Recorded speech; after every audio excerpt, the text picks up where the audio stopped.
Yep, that's me. You're probably wondering how I ended up in this situation. Well, it all started a few days ago. I was browsing the mod portal looking for my next fun and relaxing Factorio playthrough. That's when I saw this. Warptorio2. Or more specifically, Warptorio2 Expansion. A mod that advertises itself as being so hard that it's not intended to be played solo. If there's one thing that you should know about me, it's that I play way too much Factorio. But if there was a second thing that you should know about me, it's that I'm one of those people who just can't resist a challenge. And come on, it's Factorio, how hard could it really be?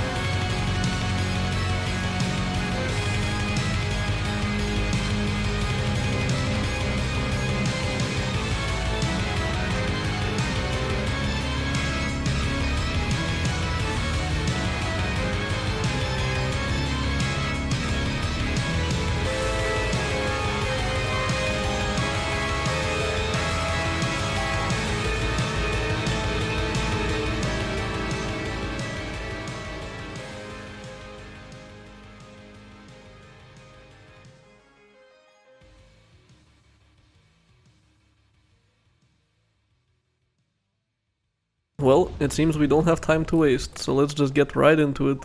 This is a very biter focused mod, so playing slow is the fastest possible way to get yourself killed. The main gimmick of Warptorio is the warp platform. Every so often the platform will teleport to another planet, and anything that's not on the platform at that moment will be left behind. That includes you.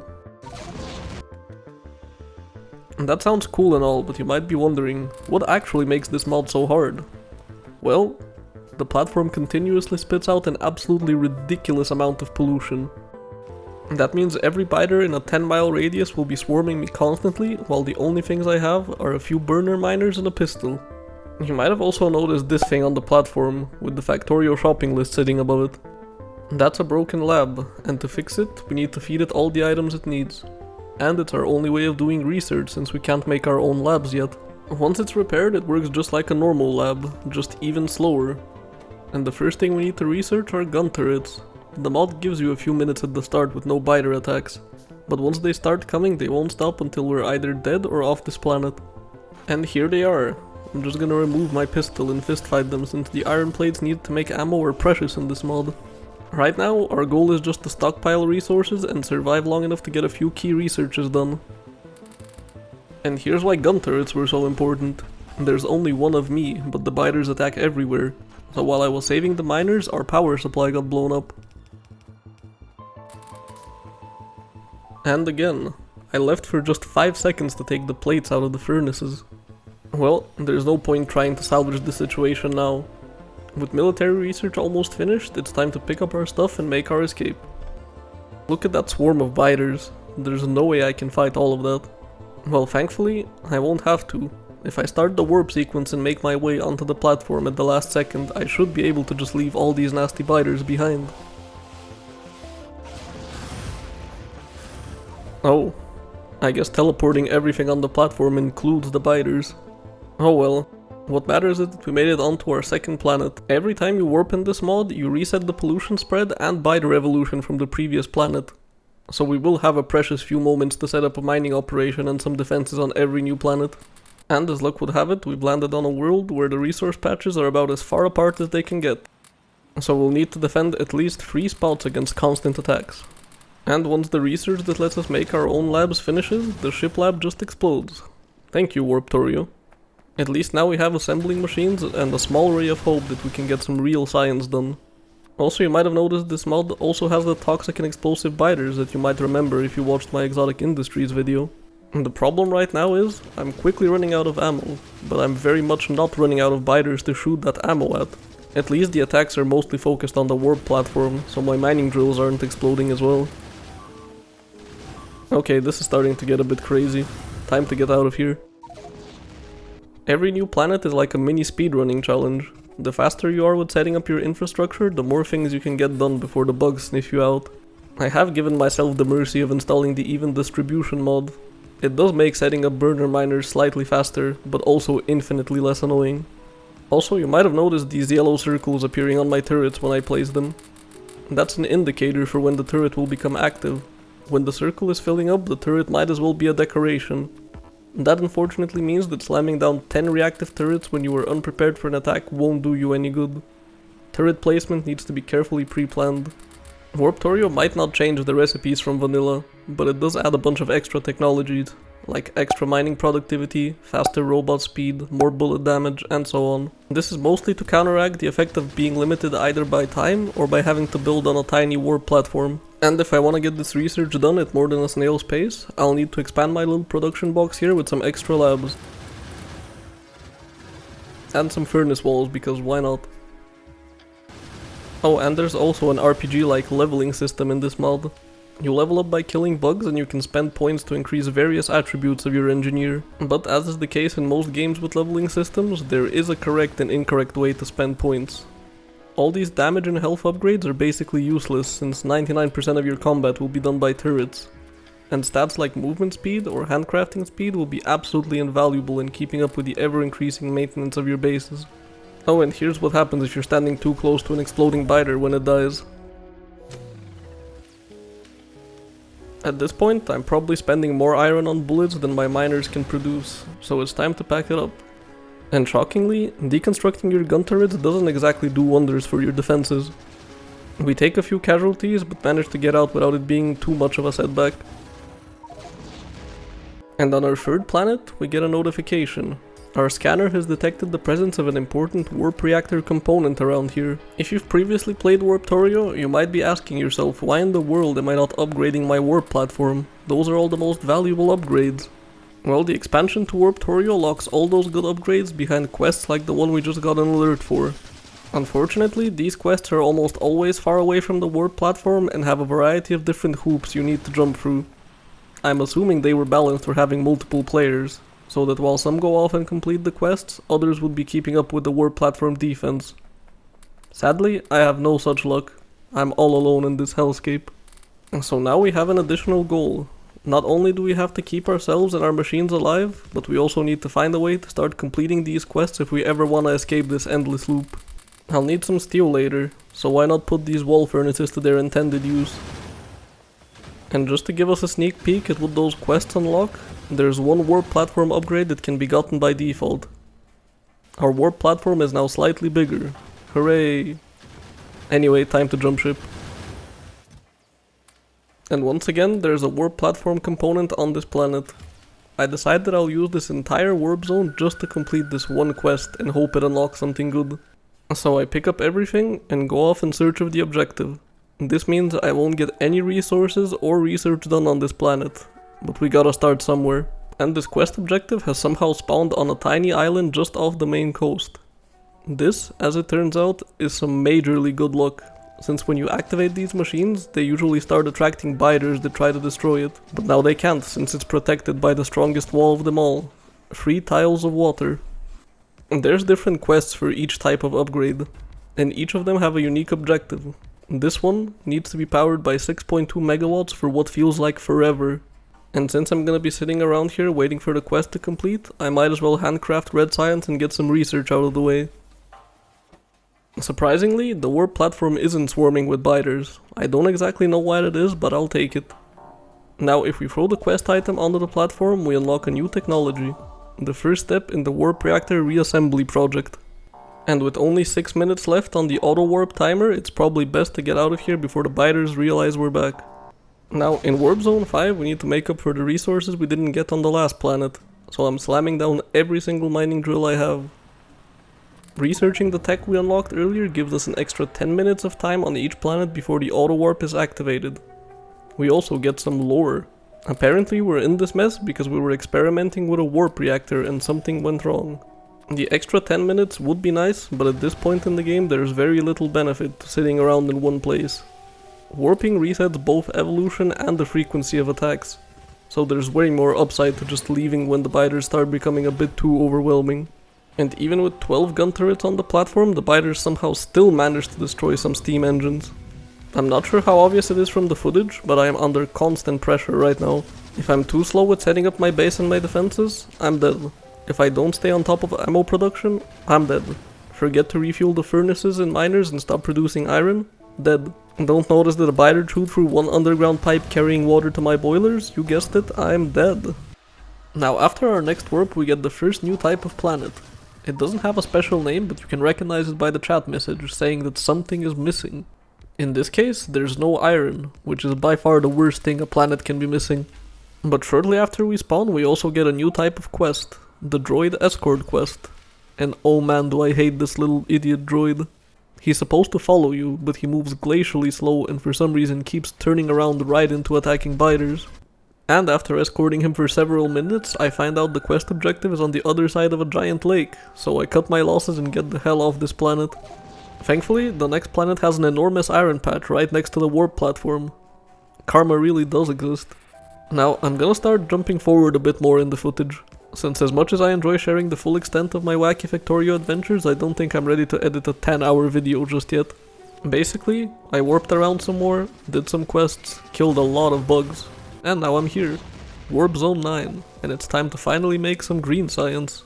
That's to research the second stage of the warp reactor reassembly. And with it, we get another little lore bit. The progress I've made fills me with determination. I stick around on the planet, hand-feeding science and gathering resources until suddenly this happens. Yeah, the game can just forcibly warp you at any random time with only a minute of warning.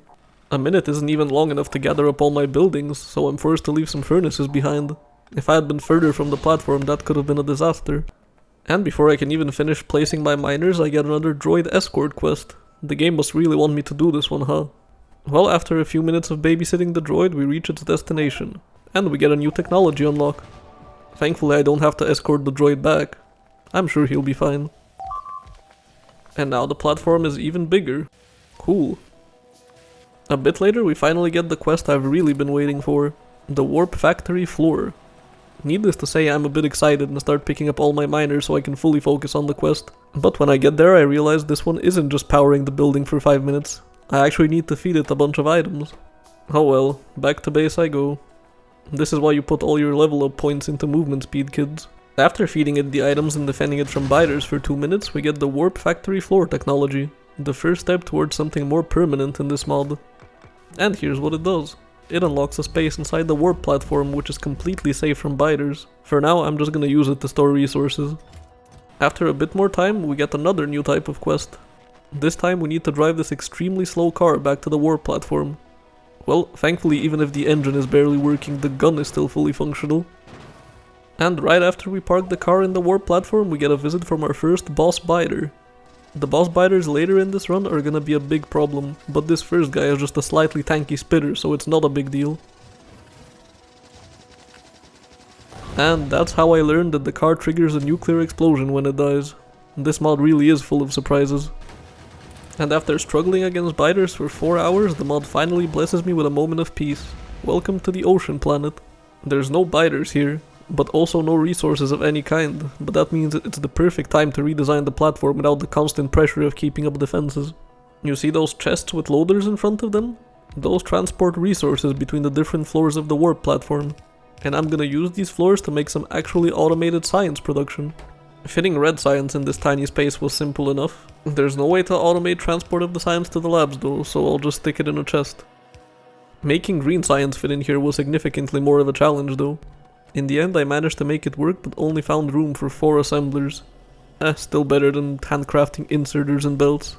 Now with science production automated safely away from the biters, it's time to improve the surface part of the platform. Defending each corner with 6 gun turrets and actual walls should be good enough. I'll also add an extra pipe wall, both to help with defense and to act as an easy way to plug in water from whichever side is the most convenient. Fit some power generation in here, labs in the middle, extra assemblers for ammo and intermediates, and to finish it up, some water storage tanks to act as a buffer in case my offshore pump ever gets destroyed. Damn, after 4 hours of just doing everything as fast as possible, it feels really good to have something a bit more thought out. We should now be way safer to leave the platform on its own to work on quests, and with the new design we managed to last a whole 31 minutes on this warp zone. And completed a whole 3 quests. Progress feels sweet. And then on the next planet, my platform's warp button just flies off. Because it can do that, apparently. I guess that's what I'm gonna be spending my time on after setting up defenses. And here's another type of quest. Well, it unlocks a different technology, but it's basically the same as the first one we did. You just need to power this machine for a certain amount of time. Also a good time to showcase the planetary teleporter. You can put it down anywhere and it gives you an instant way back to the warp platform. You can also use it to transfer things using these chests and pipes. Perfect for when you're out completing quests. And it's time for another new mechanic, the warp harvester. It works just like the teleporter, but it also comes with a small area around it that you can pick up and place along with the harvester. And it connects straight to the underground part of the warp platform. And coincidentally, this corridor here is just the perfect size for a furnace stack. Since I can't place mining drills unless they're on an ore patch, I'll just use furnaces to plan out the harvester instead, since they have the same dimensions as a burner miner. And here's how it really looks. Yes, it's still using burners, but with the extra productivity bonuses from the mod, this setup gives almost a full yellow belt. Since there's no way I'll be using this much iron just yet, I'll stash it in some buffer chests for when it's actually needed. These main reactor upgrade quests always spawn like a million worms next to the machine I need to keep powered, and without turret creep, it's actually pretty hard to take them out. I'm gonna skip ahead a bit, since most of what happens is things you've already seen. If you wanna try to keep track of where I am on this interplanetary journey, just look at the warp zone counter in the top left corner. Now we're once again on a peaceful planet, and with quite a bit more space to work with, so it's time for another platform redesign. This is the boiler floor, and as you can tell from the name, it's meant to be where you put your power generation. And conveniently, each of these squares can fit a boiler and 2 steam engines. I'm gonna use this top one to store a massive amount of water to act as a buffer. And now back to the harvester floor. Let's slam down another furnace stack so we can have automated copper as well. Also, can't forget some resource buffers so we don't waste any mining time. Now for the biggest redesign, the factory floor. With so much more space we can fit some real automation in here. Building with space constraints like this is actually pretty fun. Now there's no need to carry around resources and science between floors. All of it will be both produced and consumed on this floor. Also, I squeezed in some military science here, but I'm just gonna end up hand feeding it for a bit since I'm completely out of space. You might have noticed I've been stockpiling oil downstairs. That means I finally get to use flamethrower turrets. This one change will probably triple the amount of time I can spend on each planet. And when I don't have to leave space for labs and boilers on the surface, that means there's more space for guns. Now I can comfortably leave the platform on its own with only the occasional core resupply to my burners. And that means it's time to go complete some quests.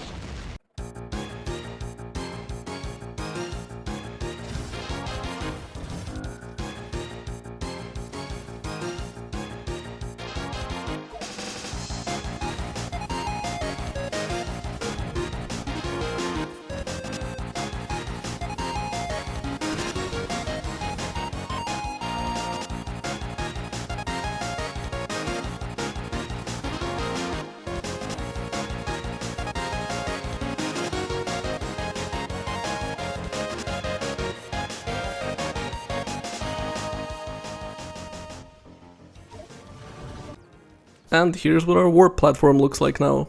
Quite a bit more spacious. Now that we have a bit more room to work with, let's finally get some blue science done. This seems like a fine enough spot for red circuits. And let's put the blue science here. It's gonna be at least somewhat hand-fed, but such is life in this mod. It's a bit crazy to be this deep into a run and still having to hand-feed like half of my base, but I signed up for this suffering. And in case you were wondering, here's what some of those later game boss biters are like. 60,000 health, 44 range, and pretty much immune to the weapons we have right now. So what have I been doing to not die when these monsters spawn? Well, this. I've just been running them around in circles with my crazy movement speed until I managed to warp away from the planet. I'm not even sure there is another way to deal with them at this point, but I think the game assumed I would be quite a bit further into the tech tree at 11 hours into the run. And now my harvesters are bigger, so it's finally time to stop using burners and upgrade to electric mining drills. I even had a bit of space left over for gun turrets, so that's one less thing I need to worry about. But yeah, at this point this is basically what the run is like. The main thing gatekeeping progress is just the overly limited space inside the warp platform, and the only way to get more space is to complete more quests. So all I've been doing is running around completing quests that get progressively farther away from the platform on planets that get slowly harder and harder due to increasing baseline evolution. And of course taking the occasional trip back to the platform and harvesters to make sure the gun turrets don't run out of ammo. This mod is so different from the usual pace of a Factorio playthrough that it gets really hard knowing what's worth showing in the video and what isn't. So if there's any big skips in time, just assume that all I've been doing is keeping my base from exploding and completing quests from time to time. So with that said, here we are on another peaceful planet, and ready for another evolution of the spaghetti mess that is our factory. The boiler floor has probably gotten the biggest upgrade since the last time we were here, now being able to fit 2 rows of boilers on each side. And now to solve the biggest bottleneck of the base, smelting speed. These harvester corridors are just too tight to fit enough furnaces to smelt more than a yellow belt of plates, so they need to go. The bridges on the factory floor, on the other hand, are just big enough to fit a fully sized furnace stack, so that's where we'll be moving plate production to. It takes me a bit of trial and error to find the optimal way to position them, but one on each of the east and west bridges ends up being good enough. And now for the actual production. First thing as always is green circuits. Red and green science can go down here, some automated supplies next to the copper, squeeze the labs in here, and I'll need a bit of steel. Thankfully I was smart enough to leave this space underneath the iron smelter. And it took so long to figure all of this out that I hit the auto warp timer. Oh well, we'll have to make do. Since the space on the harvester floor is now empty, I can set up filter splitters so that my harvesters won't be limited to only one kind of resource. Now let's quickly set up all the resource gathering before getting back to the redesign. Military science needs stone bricks, so let's make the smelter over here. Getting the actual stone here might be a challenge, but that's a problem for later me.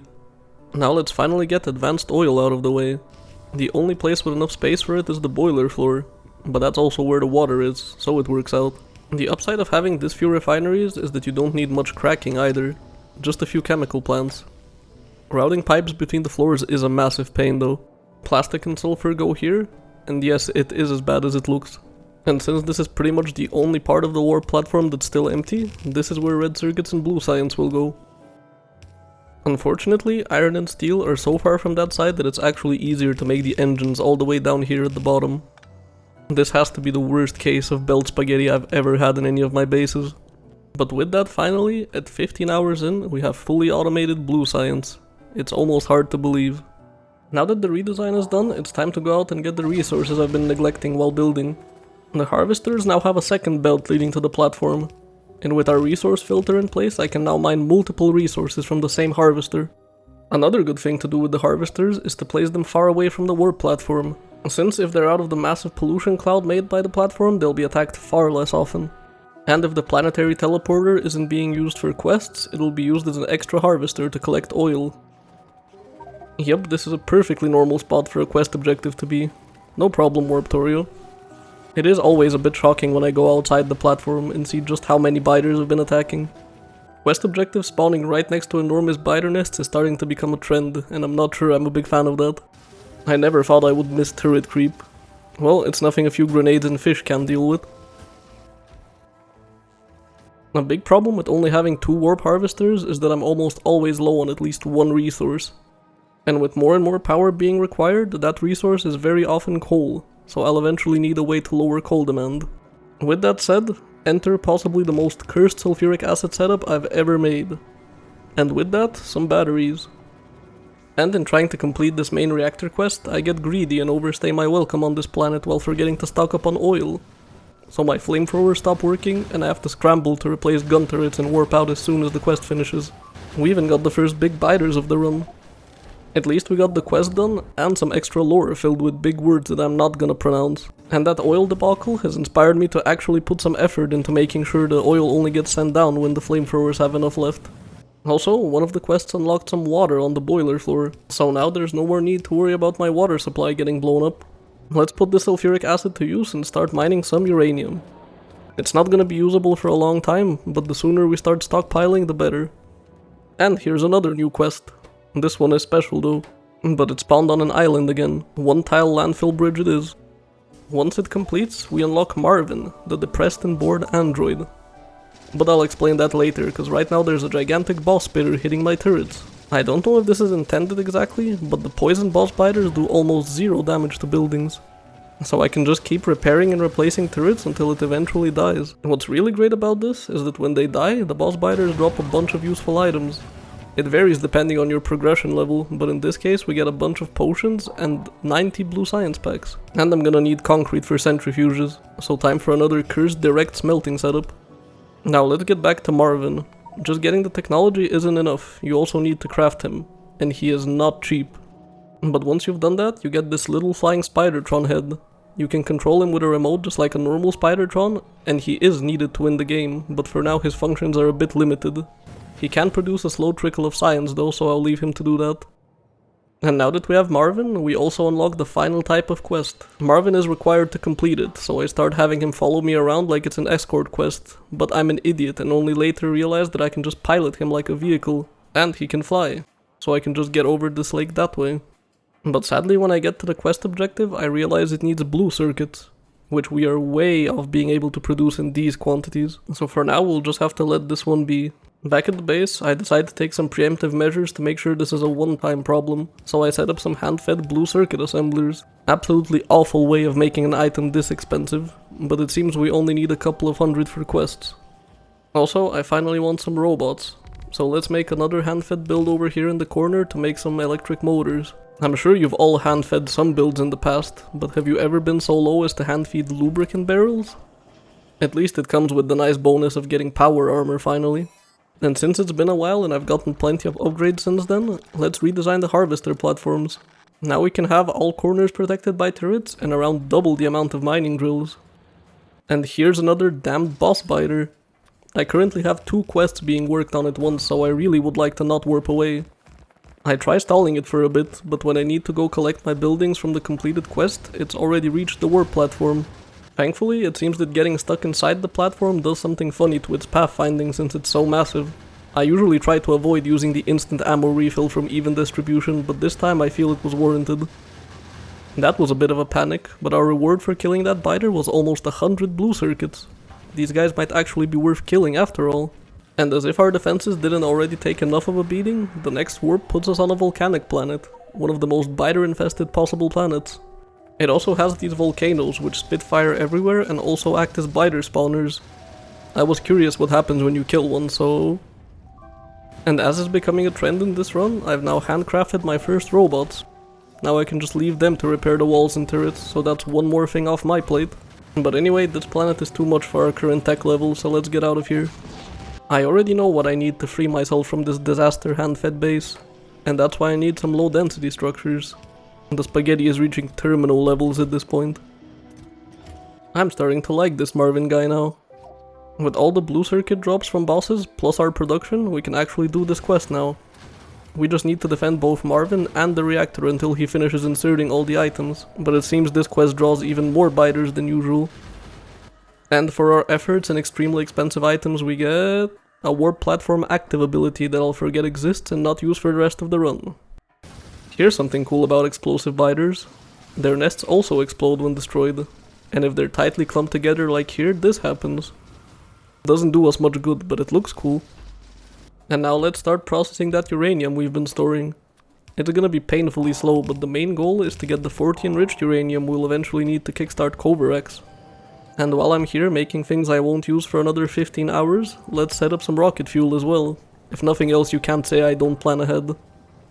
Finally, let's make some yellow science. The goal is just to get the 500 packs needed to research requester chests, so I can stop hand-feeding half my base and start actually working towards the late game. I never explained it since honestly I just forgot, but that beacon in the middle of the floor is called the warp beacon. It covers almost the entire floor, plus it has 100% effect transmission, so realistically, even with tier 1 productivity modules, I'll probably only need about 400 science packs worth of supplies. And then I almost died. Somehow, while I was distracted with a quest, I missed the fact that a massive boss biter made its way onto the platform. I somehow managed to kill it, but it single-handedly destroyed almost all of my platform defenses, and had me scrambling to replace enough turrets to hold off the now quite big waves of normal biters. Naturally, I try to warp out as soon as possible, but just a few minutes later yet another boss biter shows up, forcing me to distract it and managing to get away with the boss only a few steps away from being teleported along with me. Not even close, honestly. At least now I have some time to repair and replace all the destroyed turrets. There is a problem though. The planet we've landed on is one of several highly hostile late game worlds. so as much as we need resources, it's best to not stay here too long, as our platform just isn't up to the challenge yet. Now that we're a bit more stabilized, let's get back to that yellow science. I've been handcrafting as many tier 2 prod mods as I could while this whole disaster has been going on, so I can squeeze some extra research out of the labs.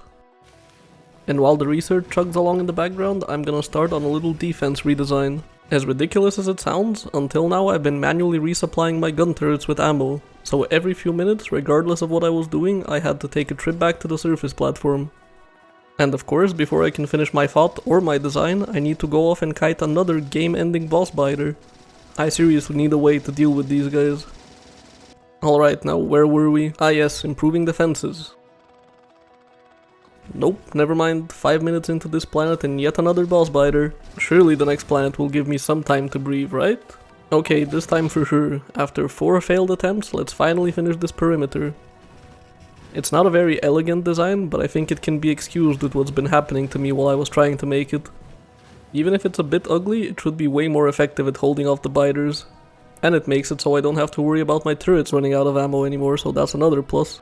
Alright, now that that's all finished, let's finally put our new requester chest to use. First, let's make sure everything I'm already producing is available to the robot network. And then start getting the robots to make all the ingredients for purple and yellow science for me. Now they can enjoy the endless trips resupplying chests like I've been doing for the past 24 hours. Once all the ingredients are taken care of, next up is the actual sciences. Of course with the best productivity modules that I have access to. You might think that 2 assemblers is ridiculous, and it would be in a normal run. But with the combination of the warp beacon, modules, and just how slow everything else goes in this mod, I think the 2 assemblers will keep pace pretty well. Okay, I lied, there's one more kind of quest. It's this shipwreck that you need to unlock with Marvin. I only ever did one of these though, since they aren't needed for progression. With so many levels in movement speed, I am literally faster than the parts of my ship that are flying away. As painful as this mod can be, it's also hilarious sometimes. Okay, after playing this mod for like 25 hours, I kinda had the idea that I'd already seen everything it can throw at me. Boss biters with several hundreds of thousands of health, volcanoes throwing fireballs at me, cars with nuclear bombs for engines, but I honest to god did not expect to see this. What is this absolute monstrosity? I was just out looking for a quest objective, why did I instead find the Zerg Overmind? After I was done staring in disbelief, I decided that there's no way I'm leaving here without at least trying to kill this thing. So I filled my armor with lasers and... oh. Okay, so if I get too close to those little destroyer robots, they just instantly kill me. Good to know. After saves coming, ethically running back all the way here from the other side of the planet, I try again. This time I find that my lasers actually slightly outrange the destroyers. So after, and I kid you not, 5 minutes of standing still and dodging the constantly spawning biters, I managed to actually kill this thing. Honestly, a bit disappointed that it only drops the same loot as the regular boss biters, since it looks so much cooler. But over 100 bottles of yellow science is still pretty good. And while I was off doing that, my base finally made the 25 tier 2 speed and efficiency modules I need for Power Armor Mark II. Right now the main thing forcing us off a planet is the boss biters, but with this armor that won't be a problem anymore. Killing them will still be extremely slow until I finish a bunch more laser damage researches, but it is at least possible now. The problem so far was mostly that killing one of these bosses would cost hundreds of ammo magazines and it would take even longer. But thankfully lasers don't need ammo. And now that I know it's possible to kill these things, instead of running from them, I'll be going out of my way to hunt them down, since 100 yellow science pack per boss is actually an insane amount in this mod. With now having 4 module slots in the warp beacon and a whole 80% productivity in my labs, I figure it's a waste to not use at least some electric furnaces. I did keep some steel furnaces though, since switching fully to electric right now would probably kill my power grid. It's actually kinda funny how easy it is to break the boss spitter's targeting AI. I'm surprised the warp platform can even teleport with the weight of this many biter corpses on it. Okay, this is an interesting planet to land on. All the ores spawn like this. Actually, as much as this would be nightmare fuel in any normal Factorio playthrough, here it's actually a godsend. With the crazy mining productivity and resource filter already in place, this just means that I can get every resource all at once without having to move my harvesters around. Also, let's switch steel over to electric furnaces to make use of the productivity. Power grid be damned. And we've just completed the final step in the warp reactor reassembly. And this time, in addition to the lure, we also get the ability to target what kind of planet we want to warp to. And you can see just how many different planet possibilities there are. But with that, we're now inching closer to the endgame of this mod. And who cares that I've rebuilt an interdimensional warp reactor from nothing but scraps I found while killing thousands of bugs. I'm still stuck on droid babysitting duty. Oh, and just because we can target where we want to warp to doesn't mean it's guaranteed. It's only a 30% chance. Anyway, I forgot to film myself setting up Kovarax, but we now have enough enriched uranium to actually use nuclear power. Setting nuclear up in a closed space like this is a bit weird, but we aren't trying to make a pretty reactor, just a functional one. For now I only have enough supplies for 2 reactors, but we can expand it later. And we've also researched the rocket silo. Don't get too excited though, Warptorio still has a few tricks left and it won't let us just place down a silo and start launching rockets. We'll talk more about it later. Don't mind me, just going for a relaxing evening stroll. Now that we have nuclear power, there's nothing stopping me from switching fully to electric furnaces and making use of the massive productivity bonus. And with completing this quest, we finally unlock our ticket to the endgame. Rare ores. Rare ores are probably the hardest challenge this mod has thrown at us yet, so let me just take some time to explain them. The rare ores are split into 3 different types: Solas, Bludas, and Uvas. I have no idea if that's how they're pronounced. They don't have their own resource patches like you would expect, but instead they're tiny patches that spawn mixed in with iron, copper, and coal. All of them only spawn on specific planets, and all of those planets are among the most dangerous ones, like the volcanic planet or the purple island planet, both of which we've already seen and quickly gotten away from. Only one type of ore can be present on each planet though, so we can't just find one good planet and stay there until we get enough. They also have a relatively complex refining process, at least by vanilla Factorio standards. And to top it all off, we're gonna need tons of them. With that said, let's add some extra laser turrets since we have some spare power for the first time in this run. They should help us stay a bit longer on these endgame planets. And let's also get the bots to make us some more of them for later. And here's what the rare ores look like. These tiny yellow patches on the iron field are our only way to get solas. Oh yeah, also all rare ores require sulfuric acid to mine. The main problem with these ores is that with how small their patches are, your drills will be stuck mining the regular ores for most of the time. So a much easier and faster way is to just place down a few drills right on top of the rare ores instead of using a full harvester. Even with this though, we'll still primarily just be getting iron, but still way better than the alternative. Also, with laser turrets and modules everywhere, we're running out of power again, so let's double up our nuclear reactor. Now let's get to actually processing the rare ores. First, we need to wash the ores using both water and steam. And coincidentally, there's a nuclear reactor right next to us, so that won't be a problem. Well, the process does spit out most of the water it uses, so we need to use some tanks and circuits to make sure it doesn't end up backing up on water. After cleaning it, we need to purify it, and this recipe probably wouldn't look out of place in something like C-block. We need 50 of the cleaned ore, 10 graphite, which is just made from coal and stone, 2 enriched uranium, 50 sulfuric acid, and 200 petroleum gas to make a single pure ore. And it also spits out a bunch of byproducts, because why not?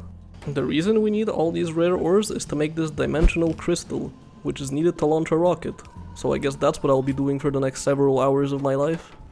Now the most obvious problem is that getting a noticeable amount of rare ores will require me to stay on the most dangerous planets for a decently long period of time. And so the current warp platform defenses won't cut it for that purpose.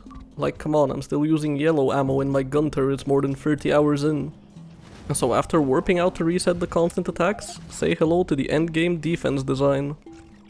Building all of this fast enough to where the biters don't destroy it before it's finished is a bit of a challenge though.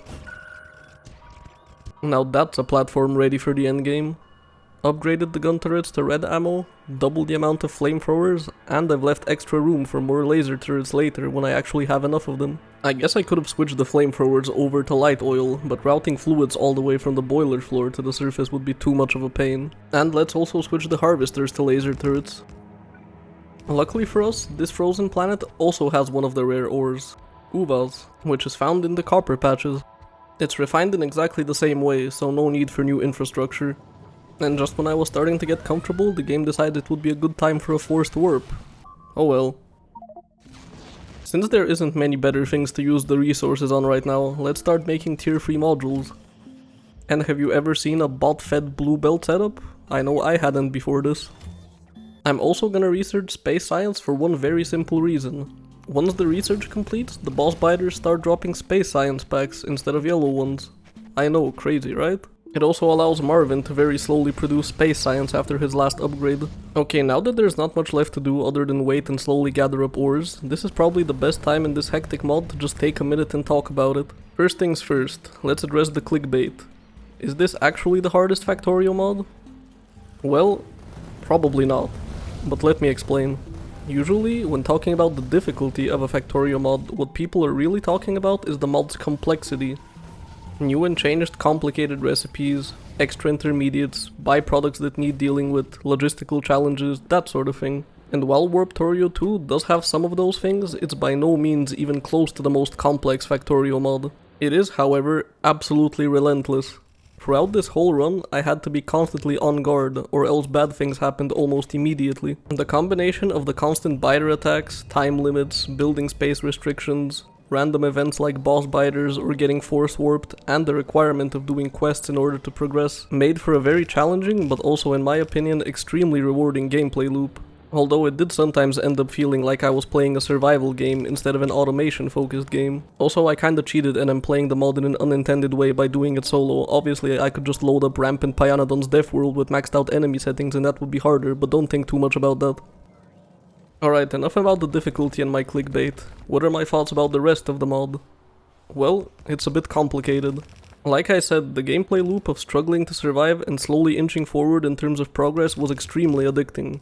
However, that was the case for only about 70% of the time. There were long stretches during this playthrough that I spent bored because progression was gated behind waiting for the right quest to spawn, or literally just waiting for research to finish since your science production is inherently limited by the cramped space you have for most of the mod. There are still a few things yet to come in this mod that I'm not talking about here, but there's one big positive and one big negative thing that I'll mention when I get there in the video. Overall, I would say I had a mostly enjoyable time with Warptorio. Would I recommend that you play it though? Absolutely, but please listen to the mod maker and play it with friends. Don't be a moron like me. Or if you don't have friends to play it with, just skip the expansion and play Warptorio2 standalone. Alright, I wanted to skip ahead to when I had collected all the rare ores and was ready to launch our game-winning rocket, but I couldn't not show you this. Warp armor. Its ingredients are 5 of each other type of armor, and it's absolutely ridiculous. It gives 100 extra inventory slots, and this is what the equipment grid looks like. I'm no longer a scared little engineer hiding behind my walls and turrets. Now the biters are the ones who should be hiding.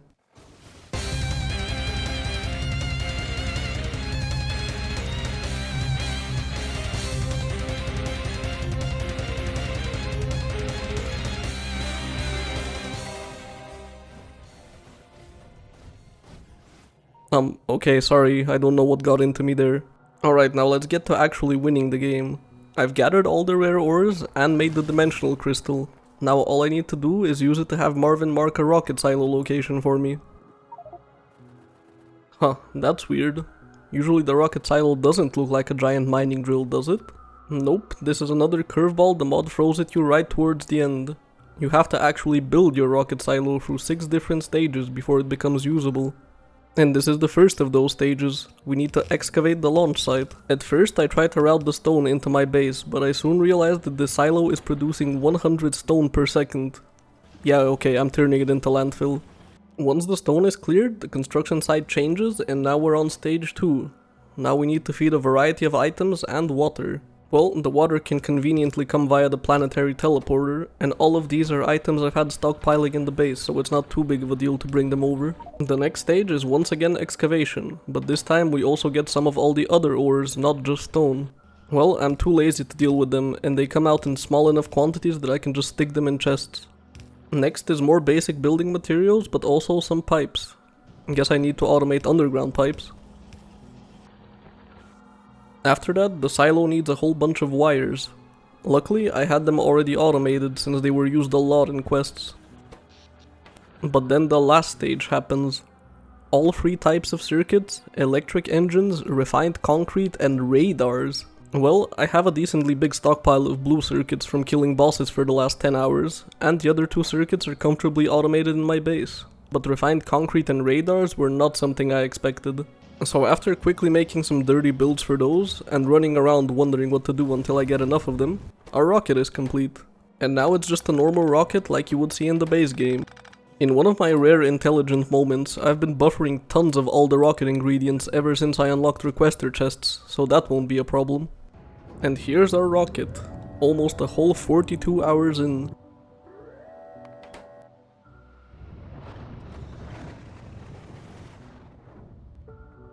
Hey, I won the game, that's the end of the video, right?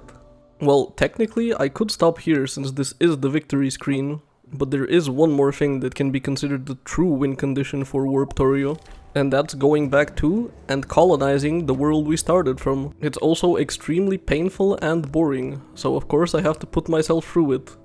I'm a normal person. But first I'm gonna launch another rocket, since I'll need the space science.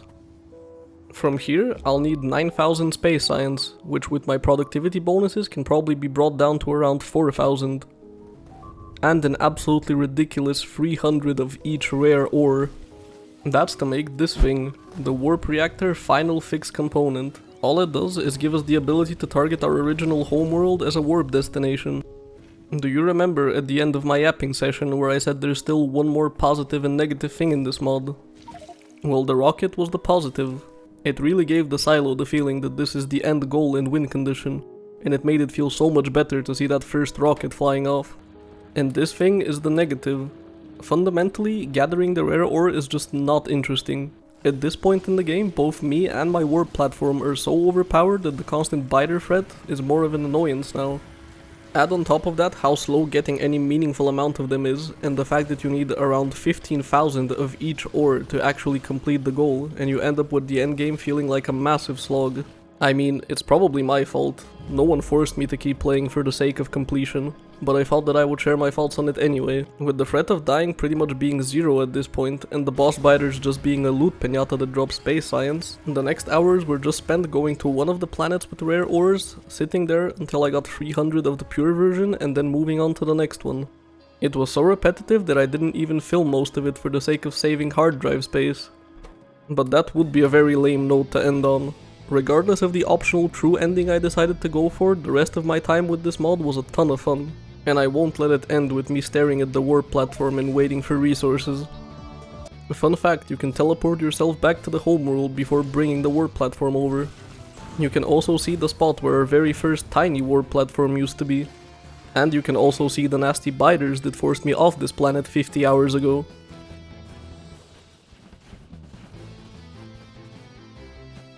Ah, revenge is sweet. Anyway, let's bring our warp platform back home as well.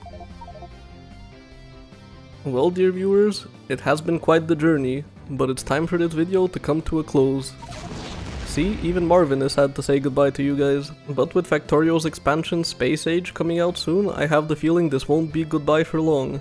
Thank you again for watching my video, and until next time, dear viewers, see ya!